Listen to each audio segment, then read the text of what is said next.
उसे अगले जन्म में स्त्री ही बनना पड़ता है। प्रेम करो प्रेम, आसक्ति मत करो, आसक्ति का त्याग करो। नहीं तो माताओं से पूछो, बच्चे पैदा करते करते अकल ठिकाने पर लग जाती है।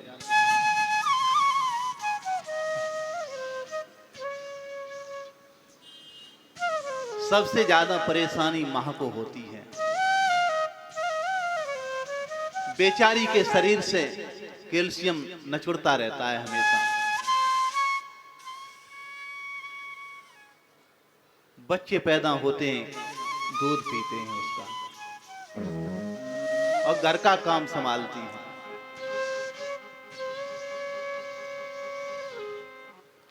स्त्री जितनी सहनशीलता परमात्मा ने पुरुष के अंदर नहीं दी है। बेचारी कितना सहन करती है। जन्म हुआ माता पिता के अधीन रहती है, उससे सहन करती है।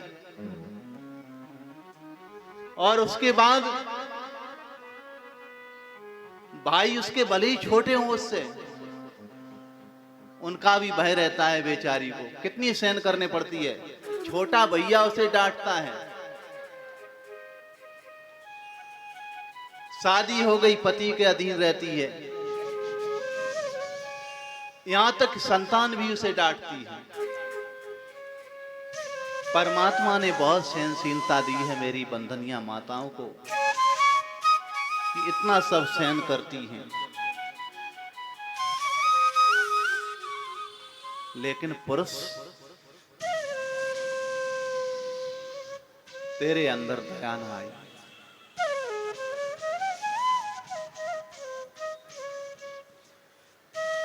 नारी जीवन हाय तेरी यही कहानी। मैथिली शरण गुप्त ने लिखा है, नारी जीवन हाय तेरी यही कहानी। आंचल में था दूध लेकिन आंख में है पानी। तूने दुनिया को दूध पिलाया, बच्चे पैदा करके बड़ा किया, लेकिन तेरी संतान ने तुझे दूध के बदले में आंख में आंसू दिया है।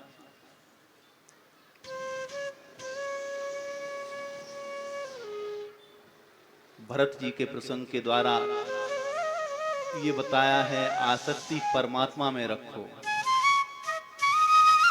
और यही कोई क्लियर नहीं है, हम पुरुष हैं तो पुरुष ही रूप में मुझे जन्म मिलेगा। आत्मा न स्त्री है न पुरुष है। आत्मा को कहीं भी जन्म दिया जा सकता है, किसी भी शरीर में भेजा जा सकता है। पशु पक्षी में, नर मादा में, कहीं भी भेजा जा सकता है उसे।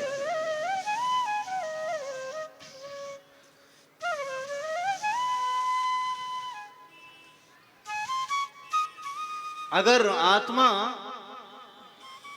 शरीर के हिसाब से होती ना, तो फिर हाथी की आत्मा चींटी में प्रवेश कैसे कर जाती?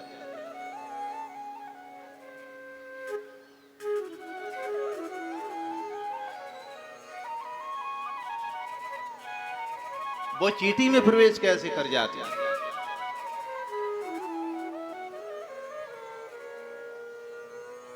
एक डॉक्टर ने एक बार कहा,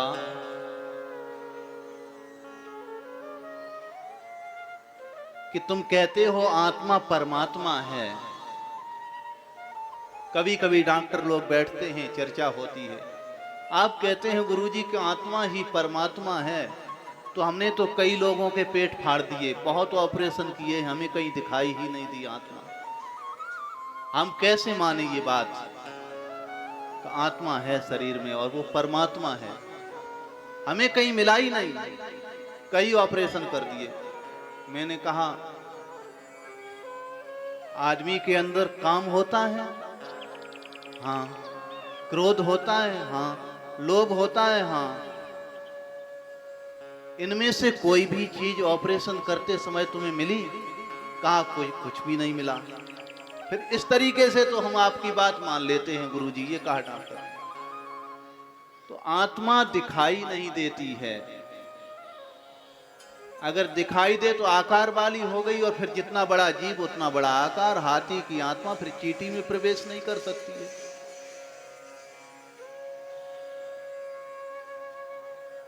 छठवें स्कंद में अजामिल का व्याख्यान है। अजामिल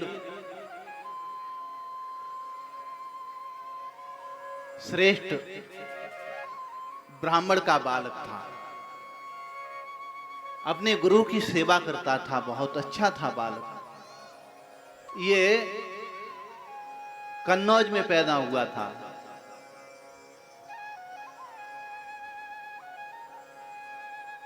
कान कुब्जे दिजा दासी पत्र जामिया। बहुत अच्छा ब्राह्मण बालक था। ये अपने गुरु के पास पढ़ने जाया करता था, लेकिन उसमें कमी क्या आ गई? संतों के पास हम जाएं, उनके चरणों में बैठे, प्रत्येक वाक्य में रहस्य भरा होता है। जो कहें उसे जरूर गहराई तक ले जाएं। अजामिल को गुरु कहते थे, गुरुजी कहते थे, बेटा जब भी तुम्हें अपने घर जाना हो तो ये रास्ता छोड़ करके जाया करना। इस रास्ते को छोड़ करके जाया करना। लेकिन अजामिल के मन में एक दिन आया, गुरुजी इधर से जाने के लिए क्यों मना करते हैं? ये तो मेरे लिए रास्ता भी शॉर्टकट पड़ता है, जल्दी पहुंच सकते हैं अपने घर, लेकिन गुरुजी मना कर देते यहां से जाने के लिए। चलो आज यही करके देखते हैं, यहीं से जाकर। जब तक संतों की बात का अनादर जीव नहीं करता है, तब तक उसके ठोकर नहीं लग सकती है। जहां संतों की बात का अनादर किया ना, उसे गहराई से नहीं लिया, वहीं ठोकर लग जाती है। अजामिल मार्ग गुरु के बताए हुए पर न चल करके चल पड़ा, तो ऐसी ठोकर लगी, अजामिल के गिरा।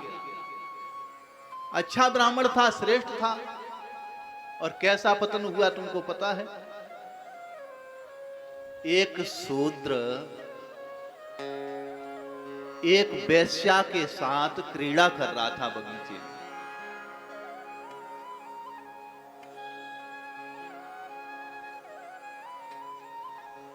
जो हमारे माताएं बहनें बच्चे जो हैं, ये मोबाइल पर रिकॉर्डिंग कर रहे हैं, उन्हें कोई जरूरत नहीं है। YouTube चैनल अपना है, कथा सब रिकॉर्ड हो रही है, सुन ले आराम से। क्यों परेशान? बैटरी भी खत्म हो गई, हाथ भी दर्द करेगा तुम्हारा। जय हो। ब्रह्मगुरु वेदांताचार्य चैनल डालें, कथा मिल जाएगी सुनने के लिए।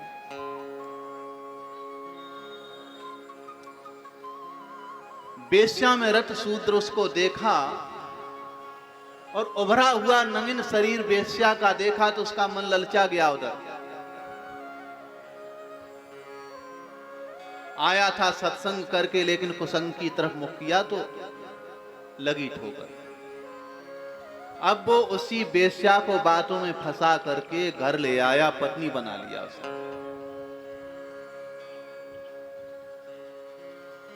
अगर वो गुरु के बताए हुए मार्ग पर चलता ना, तो ये कुसंग में न जाता।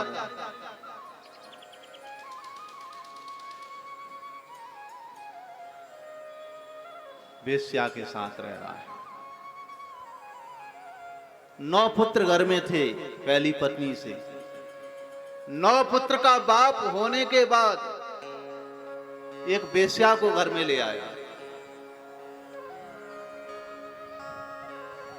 महात्मा लोग विचरते हुए आए। सूर्य अस्त होने जा रहा था तो महात्मा लोगों ने आकर के अजामिल के दरवाजे पर आसन लगा लिया। अजामिल बाहर गया था कुछ पैसे की खोज में, कहीं से पैसे लाएं, किसी से चोरी डकैती या ठग के। उस बारांगना ने, वेश्या ने महात्मा को ठहरने के लिए बोल दिया, यहीं रुक जाओ। महात्मा रुक गए। कहा हम सब संत भूखे हैं। तो बेचारी ने कहा, महाराज मेरे हाथ अपवित्र हैं, आपको मैं सूखा आटा दे सकती हैं? महाराज जी ने कहा लाओ बेटी। भोजन लिया, सूखा आटा लिया, दाल ली, भोजन बनाया। महात्माओं ने भोजन बना करके जब खाने के लिए बैठे, महंत जी के नेत्रों से टप टप टप आंसू गिर रहे थे। शिष्यों ने देखा गुरुजी आप भोजन क्यों नहीं कर रहे हैं? गुरुजी ने कहा शिष्यों, आज जो हम भोजन करने के लिए जा रहे हैं ये तो सब अनीति की कमाई है। भोजन बनकर के सामने आ गया है, अब खाना है। जब तक अन्न का कड़ रहे तब तक परमात्मा के चिंतन के अलावा इधर उधर सोचना भी नहीं है कुछ। इतना भजन करना है, एक तो अपने जीवन को भी बनाना है, नहीं तो अन्न का कड़ जब तक अंदर रहता है पेट में, जैसा होता है जैसी कमाई का वैसा असर कर देता है। भीष्म पितामह को महाभारत में भगवान श्री कृष्ण ने यही तो पूछा था, आपने आखिर कौरवों का साथ क्यों दिया? कौरवों का साथ क्यों दिया है तुमने?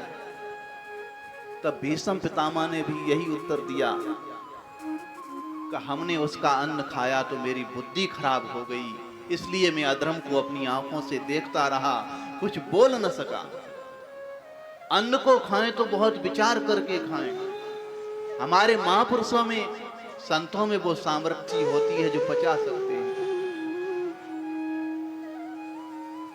बेटा पहले तो इतना भजन करो तुम्हारे ऊपर तुम्हारी बुद्धि खराब न कहीं हो जाए। अन्न का जीवन में बहुत गहरा असर होता है, बहुत गहरा असर होता है।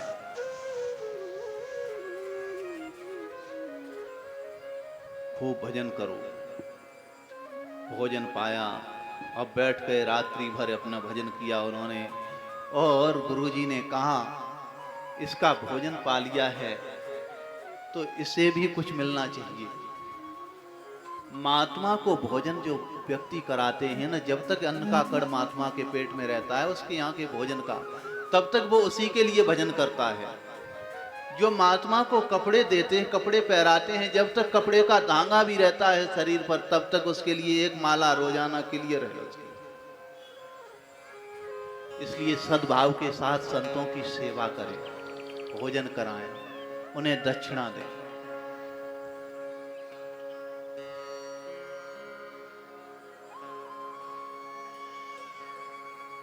सवेरा हो गया, भजन करते करते अजामिल आया लौट करके, महात्माओं को देख करके चिढ़ गया। महात्माओं की तरफ देखा क्रोध में और कहा तुम लोग कहां से आए हैं? कहा मैं तीर्थ यात्रा के लिए निकला हूं, रात्रि हो गई थी इसलिए तुम्हारे यहां रुक गया मैं। और जब उसकी ऊंचे सुर में आवाज सुनी उसकी पत्नी ने तो बाहर निकल करके आ गई। क्या है, महात्मा है? वो रात्रि विश्राम कर लिया, वो बेचारे निकल जाएंगे, क्यों परेशान करते हो, चुप रहो। इतना क्रोध में था और पत्नी के आगे क्रोध एकदम से मानो कि जैसे कि पहिए की हवा निकल गई, ठहीं बैठ गया। बाहर लोग शेर बन के शेर की तरह बात करते, लेकिन घर में आते ही बिल्ली बन जाते हैं पत्नी के आगे। एक भी न चली। कहा अच्छा अच्छा तुमने रोका है तो कोई बात नहीं, ठीक है और रख लो। महात्माओं ने कहा भैया मेरे पास समय नहीं में चल रहे हैं। ठीक है महाराज जी। कहा तेरी पत्नी ने मुझे भोजन कराया और महात्माओं को बगैर दक्षिणा नहीं भेजना चाहिए, दक्षिणा दो। अजामिल ने कहा लो जी कर लो बात, मैं और आपको दक्षिणा। महाराज सबसे बड़ी दक्षिणा मेरी यही है जो मैंने आपका कुछ छीड़ा नहीं है, नहीं तो तुम्हारी सारी जोड़ी ये ठको लेता, टटो लेता, क्या क्या था सब छीड़ लेता। मेरा काम केवल लेने का है, लेता हूं, चोरी करता रहता हूं। अजामिल को कहा कोई बात नहीं है, दक्षिणा तेरे पास नहीं है कोई बात नहीं, मैं चले जाएंगे।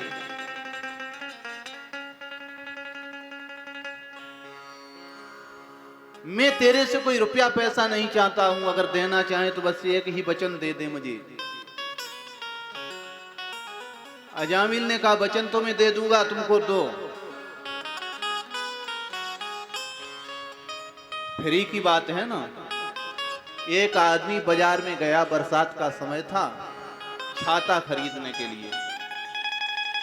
दुकान के पास पहुंचा, दुकानदार ने पूछा दुकानदार को कितने का छाता है ये? उसने कहा 50 रुपए का। उसने कहा 25 रुपए लेगा? दुकानदार ने कहा जाओ जाओ। आए छाता लेने 25 रुपए का।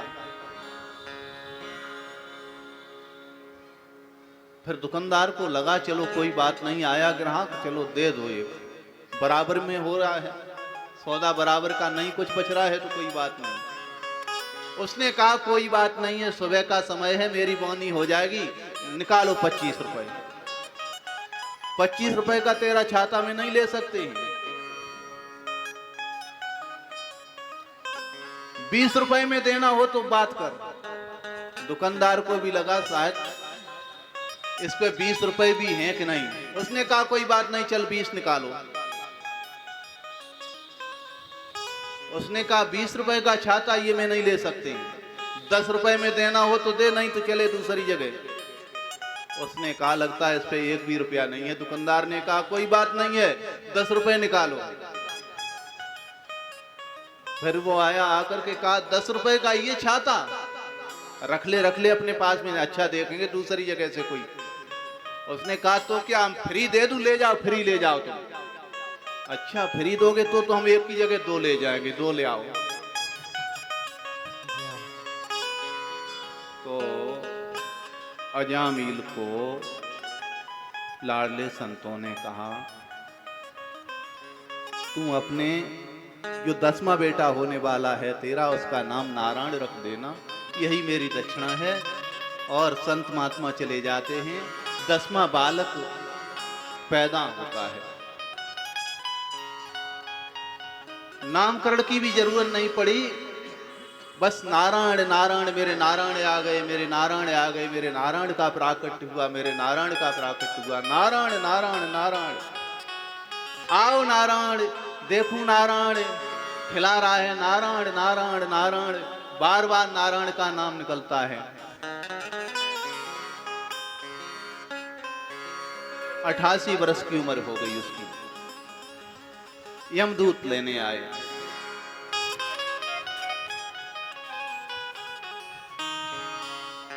अजामिल को यमदूत दिखाई दिए।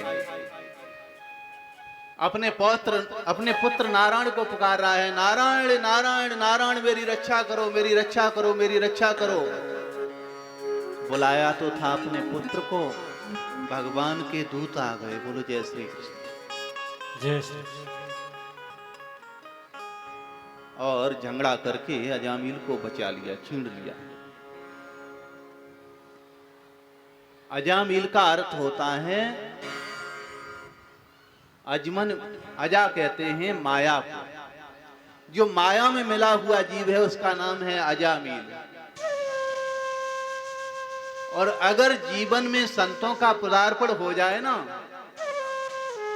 तो अज कहते भगवान को भी, क्यों? भगवान का नाम है अज। तो बई जीव का नाम पलट जाता है अजामिल, यानी भगवान में मिला हुआ जीव। अजामिल नाम की आज सारी व्याख्या बदल गई है। भगवान के दूतों ने आकर के यम के दूतों से छुड़ा लिया है।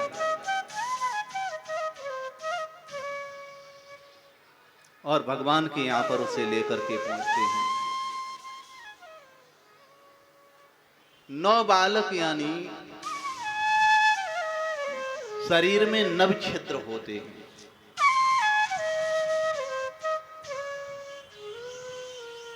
माया में मिला हुआ जीव जो है, इन्हीं 9 छिद्रों से उसके प्राण निकल जाते हैं। हमारे महात्माओं का 10वां छिद्र खुलता है। इसलिए बताया जामिल का 10वां पुत्र हुआ बारांगना से, 10वां छिद्र खुला, वो परमात्मा में मिल गया। बोली भागवत भगवान की जय, बोली भागवत भगवान की जय। जय श्री राधे श्याम। 3:30 हो रहे हैं। भगवान कृष्ण का प्राकट होना है स्वामी जी। प्रसंग बहुत पड़े हैं।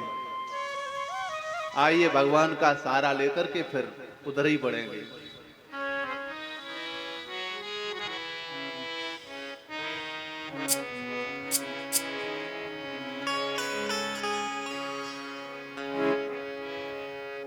मुझको माधव का सहारा मिल गया, मुझको माधव का सहारा मिल गया, मुझको माधव का सहारा मिल गया, मुझको माधव का सहारा मिल गया, मुझको माधव का सहारा मिल गया, मुझको माधव का सहारा मिल गया, मेरी किस्ती को किनारा मिल गया,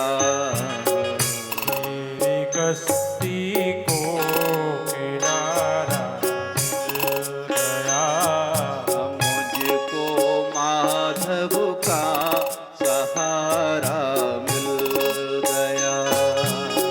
मुझको माधव का सहारा मिल गया।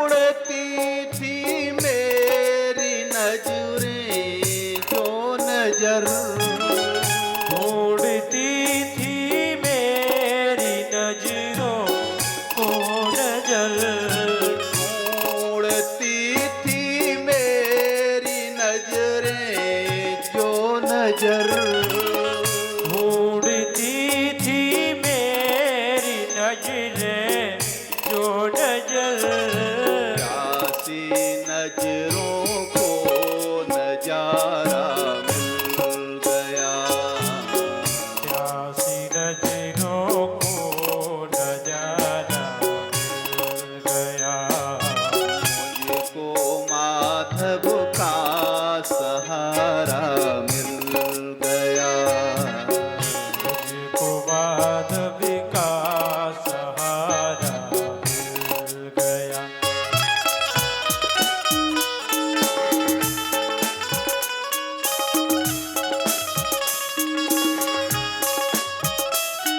भाव के साथ ताली से सेवा करते हुए सभी। मैं किसी के द्वार जाऊं किस लिए, मैं किसी के पास जाऊं किस लिए, मैं किसी के द्वार जाऊं किस लिए, मैं किसी के द्वार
करूं चिंता भला किसो चीज की, क्यों करूं चिंता भला किस चीज की, क्यों करूं चिंता भला संसार की, क्यों करूं चिंता भला संसार की, की रहमत का इशारा मिल गया, की रहमत का इशारा मिल गया, की रहमत का इशारा मिल गया, को माधव का सहारा मिल गया।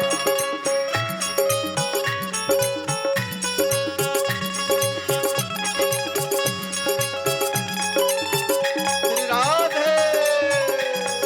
जय हो।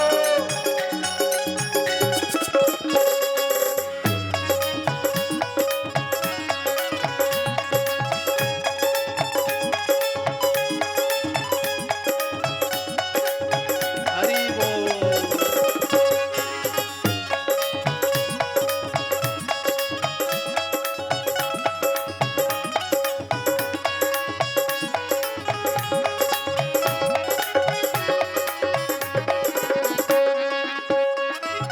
प्रेम में खामोश था भगवान का, प्रेम में खामोश था भगवान का, प्रेम में खामोश था भगवान का, प्रेम में खामोश था भगवान का, मुझको मेरा श्याम प्यारा मिल गया, मुझको मेरा श्याम प्यारा मिल गया, मुझको माधव का सहारा मिल गया, हाय मुझको माधव का सहारा मिल गया, मुझको माधव का सहारा मिल गया,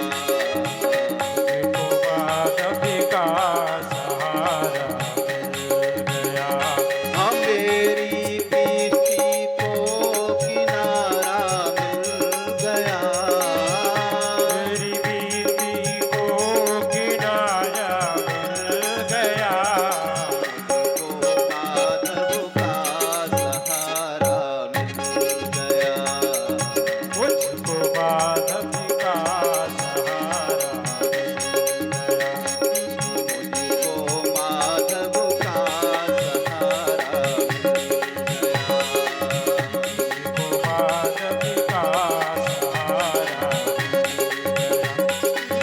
मुझको माधव का सहारा गया,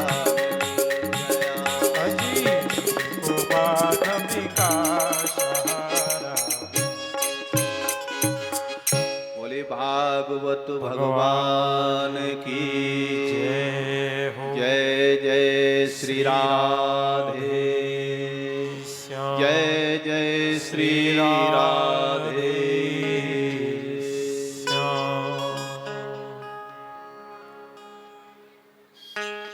छठवें स्कंद में ये बताया है,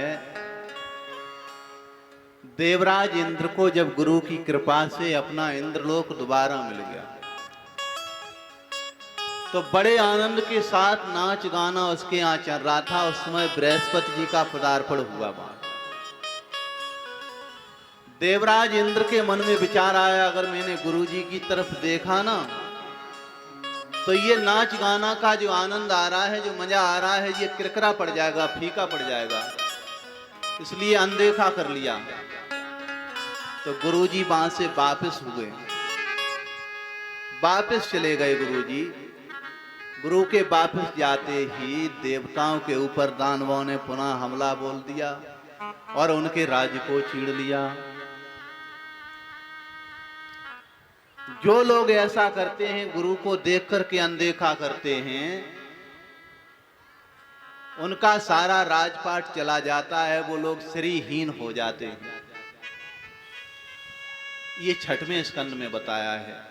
7वें स्कंद में प्रहलाद चरित्र आता है। प्रहलाद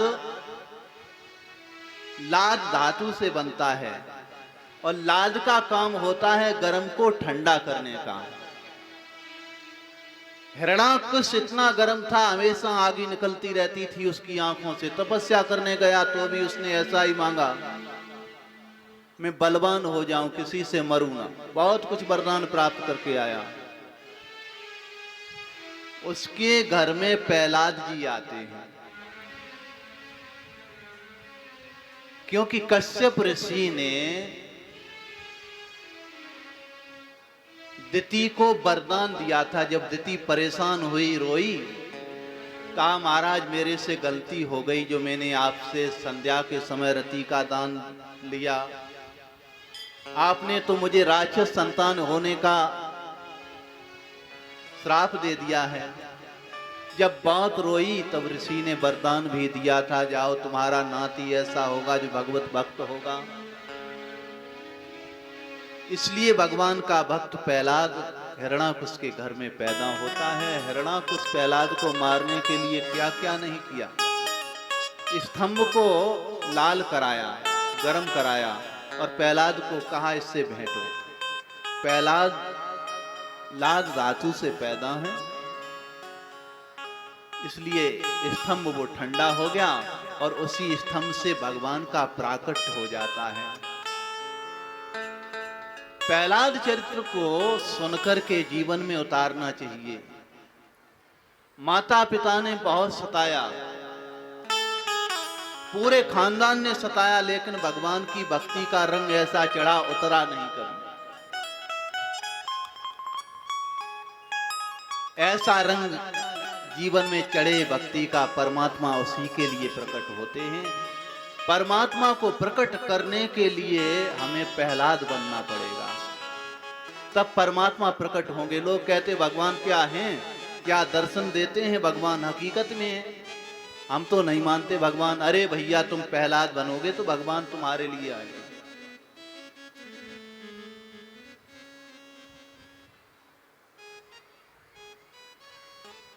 पत्थर से भगवान प्रकट हो गए, पत्थर के खम्भ से।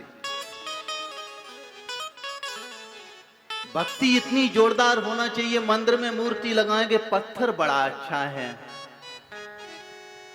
बड़े अच्छे पत्थर की मूर्ति है, तो हमारी मति पत्थर तक मारी गई है। मूर्ति हम उसे भगवान नहीं समझ रहे हैं, पत्थर समझ रहे हैं। तो भगवान भी कहते हैं पत्थर तेरी नजर में आ रहा है ना, पत्थर में ही खोपड़ी रगड़ता रहो, सारे जीवन में तुझे मिलने वाला नहीं है। जो मूर्ति तुम्हारे मंदिर में है, जो घर में है, कभी उसे पत्थर, पीतल आदि धातु के नाम से मत देखो। उसे भगवान के नाम से देखो, भगवान के स्वरूप में देखो। हमारे लिए तो ये सर्वस्व है। तो भगवान का प्राकट होगा। पत्थर से प्रहलाद जी ने पैदा कर लिया, तो आज क्यों नहीं कर सकते? मीरा जी ने भी तो पैदा कर लिया है, आज भी प्रकट कर सकते हैं हम लोग। प्रहलाद बने, पत्थर तक मति मत रखें सीमित।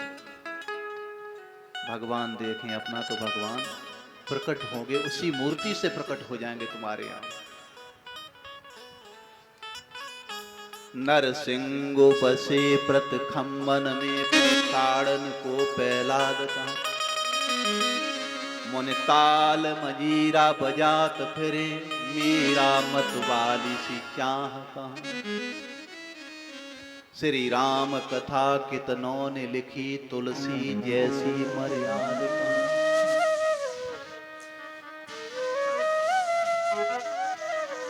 प्रहलाद बनो, तुलसी जैसी मर्यादा रखो, मीरा बनो, सूर बनो, सूरदास जैसे, तो भगवान प्रकट होंगे। भागवत जी के 8वें स्कंद में मनवंतर लीला है। इसी में बलि और वामन का चरित्र है।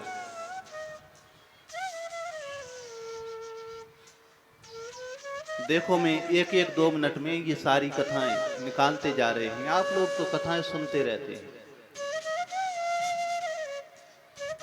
तो कथा में समय तो लगता है।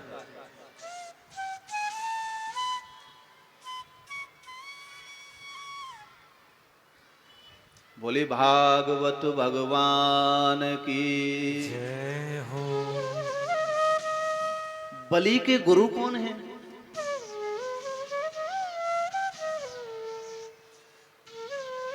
बलि के गुरु का नाम है शुक्र, शुक्राचार्य।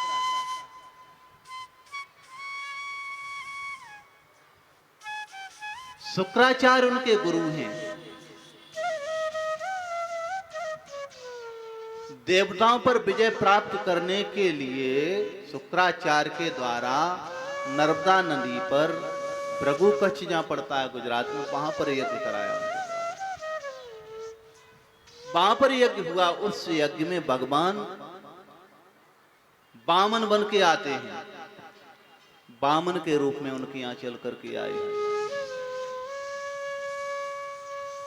भिक्षा मांगने के लिए। शुक्राचार्य ने स्पष्ट करा दिया, परिचय करा दिया, इनको तू दान देने के लिए तैयार हो रहा है, संकल्प का पात्र लिए घूम रहा है, तुझे अभी तक पता नहीं, तेरी बुद्धि खराब हो गई है बलि, ये चौपट कर देगा, सब लेकर के चला जाएगा। गुरु का काम शुक्राचार्य ने ठीक किया।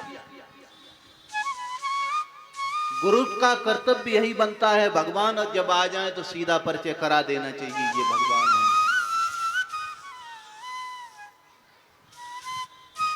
हम बलि कब बनेंगे? बलीवन बलवान,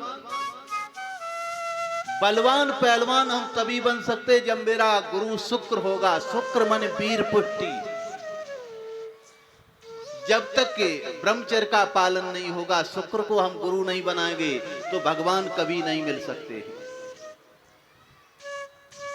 इसीलिए कोई भी सत्कर्म करो ना तो उसमें संयम का पालन बहुत जरूरी होता है। नवरात्रि के व्रत कर रहे हैं घर में, संयम का पालन करो, जरूर मां की कृपा होगी तुम्हारे ऊपर। शुक्र को गुरु बनाओ तो तुम बलवान बनोगे, और बलवान को ही भगवान मिलते हैं। इसलिए परमात्मा स्वयं चल करके आ गए, अभी में बुलाना न पड़ा। ऐसा भी प्रसंग आता है भागवत जी में कि शुक्राचार्य ने जब देखा कि संकल्प मंत्र स्वयं बोल रहे हैं बामन, तो सागर की टोटी में जाकर के उसकी नली में बैठ गए, कीड़ बन के, कीड़ा बनकर के नली में बैठ गए। तो कुसा को उठा करके भगवान ने उसकी आंख को फोड़ दिया और संकल्प के लिए जल छिड़वा दिया। क्या हकीकत में भगवान आंख फोड़ते हैं? अरे भैया, आंख उन्हें फोड़ दी होती तो पहले ही जन्म ऐसा दे देते, एक ही आंख देते। भगवान तो आंख देते हैं, कभी फोड़ते नहीं किसी की। तो शुक्राचार्य की आंख फोड़ी नहीं। अरे भैया, यहां पर भगवान ने डॉक्टर का काम किया है। जब आंख में बहुत ज्यादा मोतियाबिंद हो जाता है, डॉक्टर को दिखाया जाता है। पहले तो डॉक्टर दवा देता है और परहेज बताता है, ऐसे ऐसे दवा खानी है, ये परहेज करना है। और जब मरीज नहीं करता है तो मोतियाबिंद बहुत बढ़ जाता है, तो पहले तो दवा दी। बामन भगवान ने कहा शुक्राचार्य को, जो कुछ बलि कर रहा है उसमें बाधा मत बनो, रोड़ा मत बनो, करने दो, उसको ठीक कर रहा है। और ये दवा जब काम नहीं की, उसने नहीं खाई दवा, तो रोग बढ़ गया।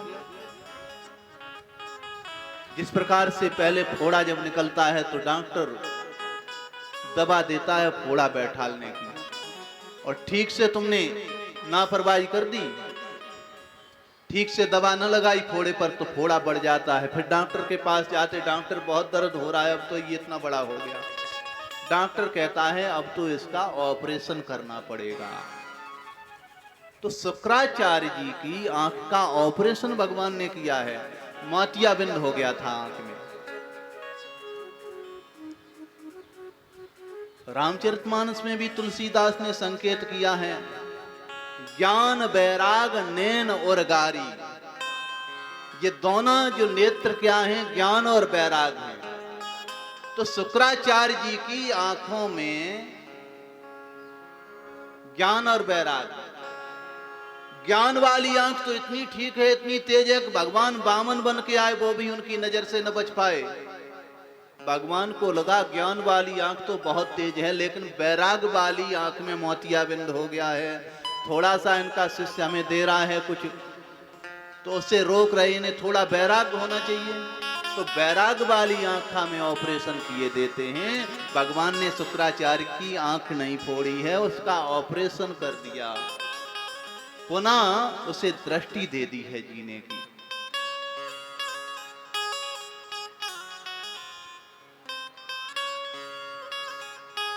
बलि के यहाँ पर बामन बन करके गए हैं, बामन से विराट बने हैं, बलि का सर्वस्व लेकर के अपना सुतल लोक दे दिया है। बोले बामन भगवान की जय हो। बोले बामन भगवान की जय हो। बोले बामन भगवान की जय हो। इसके बाद में 8वें स्कंद में और भी बहुत अच्छी अच्छी कथाएं हैं। गजग्रह की लड़ाई भी आती है, समुद्र का मंथन आता है। ये गज त्रिकूट पर्वत पर रह रहा है, ध्यान से सुनना।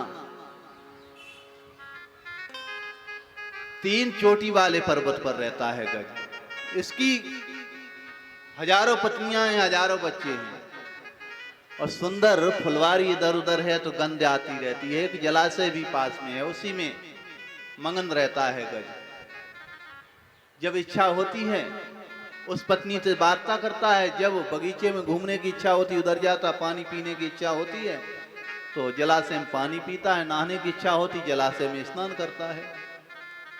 ये 3 पर्वत, 3 शिखा के पर्वत पर रह रहा है। 3 इसके किले हैं, सोने का किला है, चांदी का किला है, एक किला इसका लोहे का है।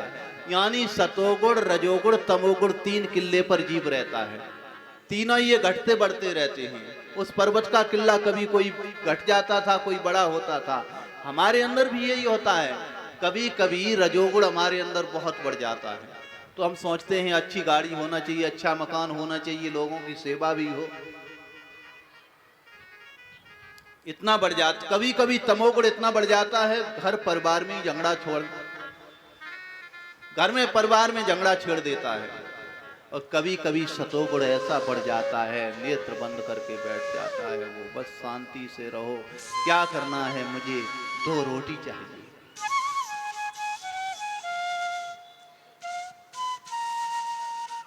शांति से बैठ जाता है। तो ये 3 शिखा वाले पर्वत पर हाथी रहता है। और जैसी जैसी एक पंखुड़ी होती है, हमारे महापुरुष बताते हैं अंदर, जिस पंखुड़ी पर ये मन जाकर के बैठ जाता वैसा ही मन हो जाता है। कभी रजोगुण वाली पंखुड़ी पर मन पहुंचता है तो रजोगुण बढ़ जाता है, तमोगुण वाली पर पहुंचता है तमोगुण बढ़ जाता है, सतोगुण वाली पंखुड़ी पर मन भ्रमर बैठता है तो वहां पर सतोगुण जीव में बढ़ जाता है। हमारे अंदर ये तीनों चीजें हैं। कभी कभी गलत आदमी के अंदर भी बहुत अच्छे विचार आ जाते हैं, क्योंकि मन भ्रमर उसकी सतोगुण वाली पंखुड़ी पर बैठ जाता है।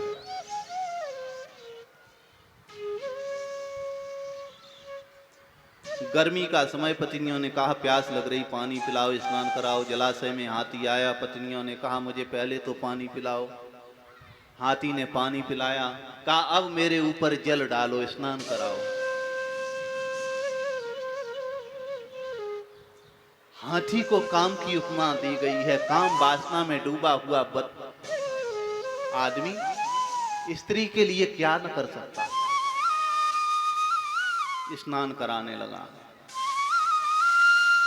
यही हाल होता है जीव का, ऐसा संसार में डूब जाता है, उसे पता ही नहीं है मेरा समय नजदीक आ गया है मरने का। और धीरे धीरे समय आकर के उसका पैर पकड़ लेता है। तो ऐसा लिखा है भागवत में, गज का गिरहा ने पैर पकड़ लिया और वो खींचने लगा नीचे, मरने जा रहा है। पत्नियों से कह रहा बचा लो, पत्नियां कह रही नहीं नहीं, मेरी ऊपर पानी डालो जरा। ये कहती अभी अभी तो बहुत गर्मी लग रही, पानी और डालो। यही घर का हाल है, हर एक घर घर में यही हाल है। पता नहीं है पति की केवल नाक है, केवल जी रहे हैं, कर्जे में कितने दब चुके हैं। वो कहते हैं हमारे पड़ोस में बैठी थी, 5 तोलो सोना लटक रहा था उसके यहाँ से ऊपर ही, हमें भी उतना ही चाहिए। अब बेचारा कर्जा काट रहा है, डूबता चला जा रहा है कर्जे रूपी सरोवर में। अब तो केवल जी रहा है, नाक से सांस ही निकल रही है, लेकिन पत्नियों के मुख से फिर भी लावा बहता रहता है। बच्चे वो भी कहते पिताजी मेरे लिए ऐसी घड़ी चाहिए, ऐसा मोबाइल चाहिए, ऐसी घड़ी चाहिए, ऐसी गाड़ी चाहिए। ये लावा बहता रहता है मुख से, और बेचारा सबके लिए कर्जा काट काट करके उनकी इच्छा पूर्ति करता रहता है। फिर भी उस मूर्ख को कौन समझाए, भगवान का भजन नहीं करता वो। अरे मूर्ख, अब तो चेत्या नाक रह गई तेरी।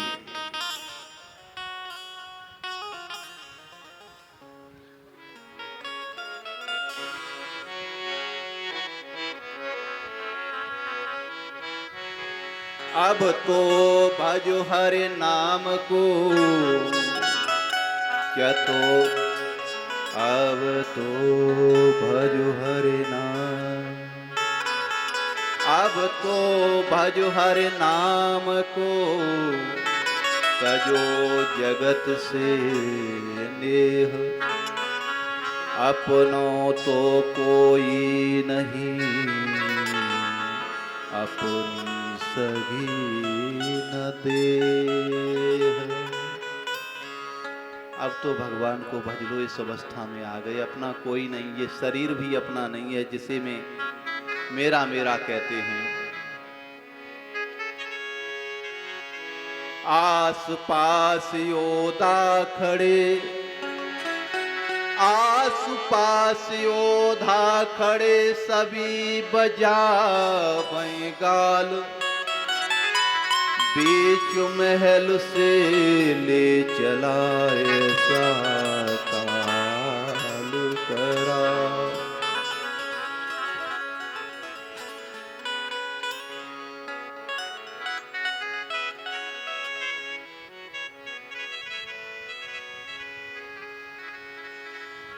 अरे भैया, घर की नारी क्या कर सकती है? घर की नारी क्या करे, तन की भी नारी ना। घर की नारी क्या कर सकती है? एक दिन ये तन की नारी भी तुम्हारा साथ नहीं देती है, वो भी चली जाती है। इसलिए भगवान को भजो। पत्नियों ने देखा इस संसार की व्यवस्था ही ऐसी है। पत्नी अगर पति से प्यार करती है, प्रेम करती है, तो उसके मुख से लावा कुछ बह रहा है, कुछ उसका स्वार्थ है। ये मुझे रोटियां बना करके खिलाएगी। पति को भी पत्नी से स्वार्थ है, बच्चे को भी पिता से स्वार्थ है, तब वो सेवा करता है। संसार में भैया जितने हैं सब स्वार्थी हैं, सभी को स्वार्थ लगा है, सभी स्वार्थ में डूबे हुए हैं।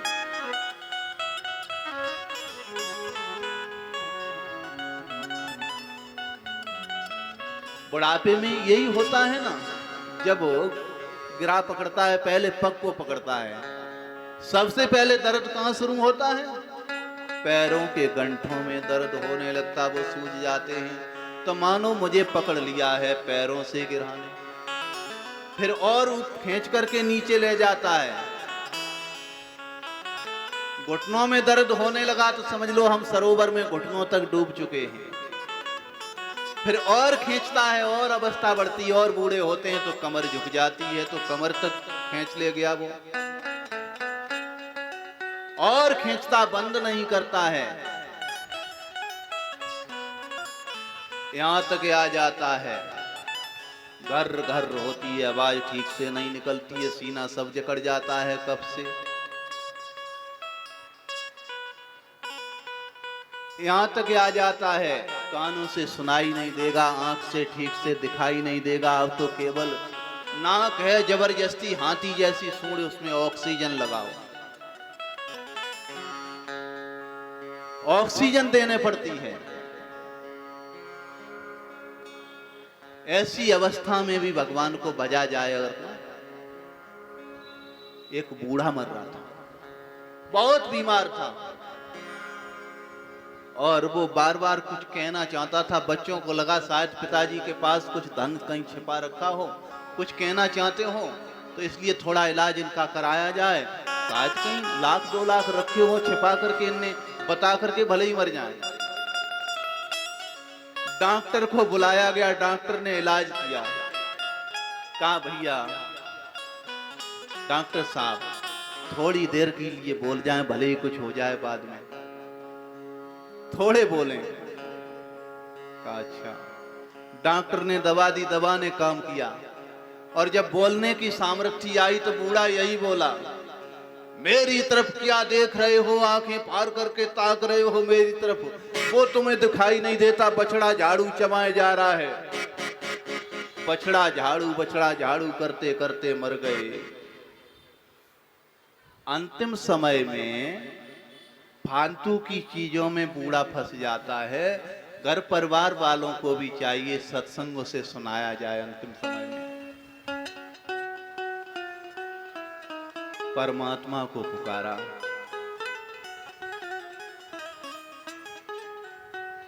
रघुपति राघव राजा राम, पतित पावन सीताराम।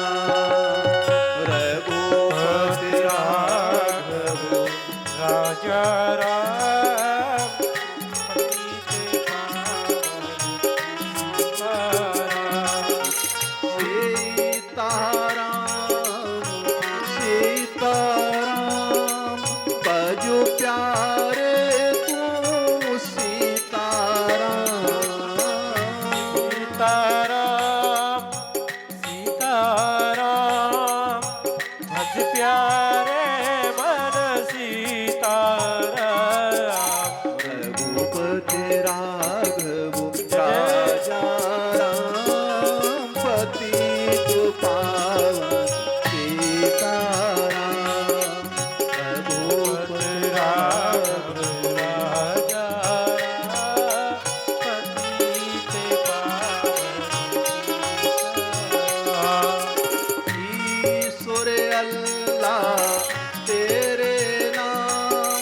सबको सदमति दे भगवान।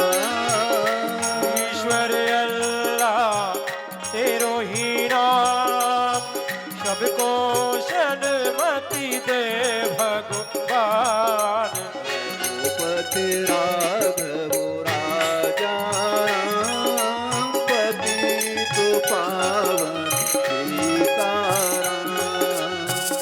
रघुपति राघव राजा राम, पतित पावन सीताराम। भगवान को पुकारा, गरुड़ को तैयार किया, गरुड़ तैयार हुआ। भगवान ने कहा जल्दी चलो। गरुड़ ने कहा अब तो हम पवन से भी 100 कोस दूरी पर चल रहे हैं, उससे भी बहुत तेज चल रहे हैं, आपकी समझ में मेरी चाल अभी नहीं आ रही है। भगवान ने कहा वो मर जाएगा, जल्दी करो। उसने कहा महाराज अब सामर्थ्य नहीं है। भगवान ने कहा तुम आराम से आओ, मैं वहां पहुंच रहा हूं।